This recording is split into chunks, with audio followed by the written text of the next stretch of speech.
यार कोई काश साथ में फोटो खींच देता। एक्सक्यूज मी, आप हम दोनों की साथ में फोटो खींच दोगे? हाँ मैं खींच देती हूँ, लाओ दो।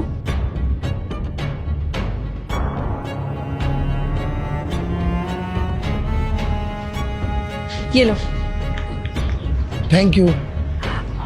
देख फोटो तो काफी अच्छी खींची है, फोटोग्राफी अच्छी कर लेते हो आप। अच्छा मम्मी।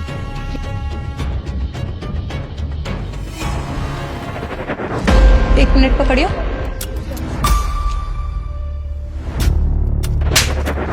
हिम्मत कैसी है तुम्हारी हमारी गाड़ी के आगे आके खड़े होने की? क्या मतलब? ये आपकी गाड़ी है और अगर मैं आपकी गाड़ी में टीक लगा के खड़ी हुई होगी तो इसमें कुछ होगा थोड़ी। मैं बस नॉर्मली खड़ी थी यहाँ पे, गंदी थोड़ी होगी है, बिल्कुल साफ है, आप देख सकते हो। अब तुम जैसे लोग अगर इसके आगे आके खड़े होते हैं ना तो ऑटोमेटिकली ही गंदी हो जाती है, उस पे कीचड़ फेंकने की जरूरत नहीं पड़ती है। ये तुम कैसी बातें कर रही हो? अभी लगता है बदतमीजी देखी नहीं है। तुम्हें पता है अगर कोई हमारी बिना परमिशन के हमारी गाड़ी को टच भी करता है ना, हम उसके साथ वो करते कि वो सोच भी नहीं सकता। और आपने अपनी बेटी को संस्कार नहीं दिए क्या? कैसे किसी की भी चीजों को हाथ नहीं लगाना चाहिए? अरे तुम कैसी बातें कर रही हो? मेरी बेटी तो सिर्फ टेक लगाकर खड़ी हुई है, इससे तुम्हारी गाड़ी घिस तो नहीं गई? मुझे तो ऐसा लग रहा है ना माँ बेटी दोनों एक जैसी हो, है ना? लोगों के आगे लाइमलाइट बटोरनी होती है, खुद की हैसियत है नहीं गाड़ी खरीदने की, तो एक काम करते हो कि दूसरों की चीजों पे हाथ लगा लेते हो। क्यों योशु, सही कह रही हो ना? हाँ सही कह रही हो तुम। इन लोगों की औकात तो होती नहीं है साइकिल खरीदने की भी, और हमारी गाड़ी के आगे टच हो जाते हैं। और देखना ऐसे सूट वूट पहन के आज की डेट में कौन घूमता है? अरे थोड़ा फैशनेबल बन जा। ऐसा लग रहा है कि किसी ने सेंस सिखाया ही नहीं है।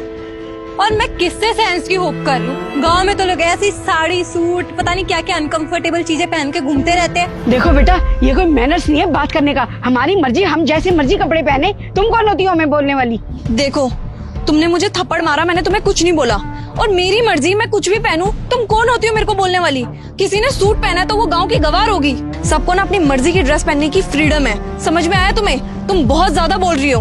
और मैंने ना सिर्फ तुम्हारी गाड़ी का टेक लिया था। अगर तुम मेरे को ये बात आकर के प्यार से बोल देती ना तो मैं हट जाती, लेकिन तुम्हारा थप्पड़ मारने का कोई मतलब नहीं बनता था। हम तुम जैसे लोगों से डरते हैं क्या? ऐसा है ना, तुम जैसे गरीब लोग ना हमारे यहाँ पे झाड़ू पोछे का काम करते हैं, समझ में आई बात? और आप अपनी बेटी को थोड़ा तमीज सिखाइए। कैसे बात कर रही है, लेवल देख के रिस्पेक्ट दी जाती है। तुम्हारा दिमाग खराब है क्या? तुम्हें दिख नहीं रहा कि वो कितनी एजेड है? उनसे तो कम से कम तमीज से बात करो। तुम अपने घर में भी सबसे इस तरीके से बदतमीजी से बात करती हो क्या? आपके माँ बाप ने आपको सिखाया नहीं है कि बड़ों से कैसे बात करनी चाहिए? ओ हेलो, तुम्हें ना मेरे माँ बाप के संस्कार पे जाने की जरूरत नहीं है। अरे खुद को देखो पहले। मेरे माँ बाप ने मुझे बहुत अच्छे संस्कार दिए कि कैसे इंसान से कैसे बातें करनी चाहिए। मेरे माँ बाप ने ये मुझे सिखाया हो या ना सिखाया कि छोटे बड़ों से कैसे बात की जाती है, लेकिन ये पक्का सिखाया कि कैसे लोगों से कैसे ट्रीट किया जाता है। अमीर लोगों को रिस्पेक्ट दी जाती है और तुम जैसे गरीब लोगों को जुत्ती के नीचे रखा जाता है।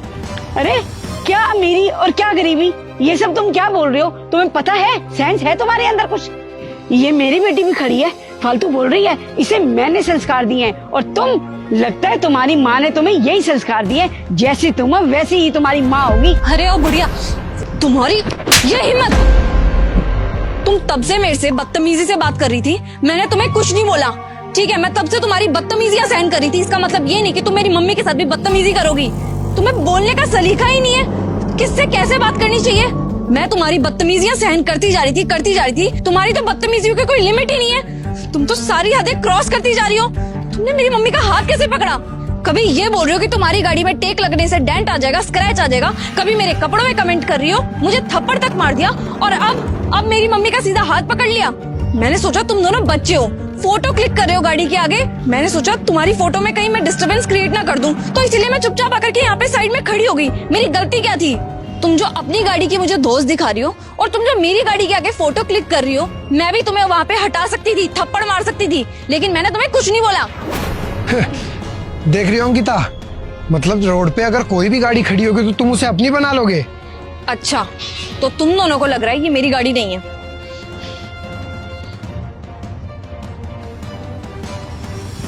अब तो पता चल गया होगा कि ये गाड़ी मेरी है। मेरी बेटी अगर चाहे ना, तुम्हें अभी के अभी सजा दिलवा सकती है। सजा कैसे दिलवा सकते हो आंटी? मैंने कोई ऐसा गुनाह थोड़ी ना कर दिया। तुम्हें पता है, मेरी बेटी आईपीएस ऑफिसर है, वो चाहे ना तुम्हें अभी के अभी सजा दिलवा सकती है। सॉरी मैम, मुझे नहीं पता था कि आप यहाँ की आईपीएस ऑफिसर हैं, वरना मैं कभी भी नहीं करती। आंटी जी प्लीज हमें माफ कर दीजिए। देखिए हमें सजा मत दिलाइए, मैं वादा करती हूँ आगे से कभी ऐसा किसी के साथ भी नहीं करूंगी। अच्छा, तो तुम्हें अब पता लगा कि मैं आईपीएस ऑफिसर हूँ, तो जल्दी से माफी मांग लेते हैं, है ना? और अगर यहाँ पे कोई और लड़की खड़ी होती जिसकी ये गाड़ी भी नहीं होती, तब तो तुम मुझसे पता नहीं कितनी ज्यादा बदतमीजी से बात करती, है ना? हाँ बेटा, तूने बिल्कुल सही कहा। इंसानियत होनी चाहिए इंसान में। अब मेरी गरीबी से कुछ फर्क नहीं पड़ता। हाँ माँ, मुझे तो लगता है इनके पेरेंट्स ने इनको यही सिखाया है। इनके संस्कार ना झलक रहे हैं अच्छे से। चलो, इनको समझाने का कोई फायदा नहीं है, लेकिन अगर आज के बाद मैंने तुम्हें ये हरकत करते हुए कभी भी पकड़ा ना, तो मैं तुम दोनों को छोड़ूंगी नहीं। चलो माँ,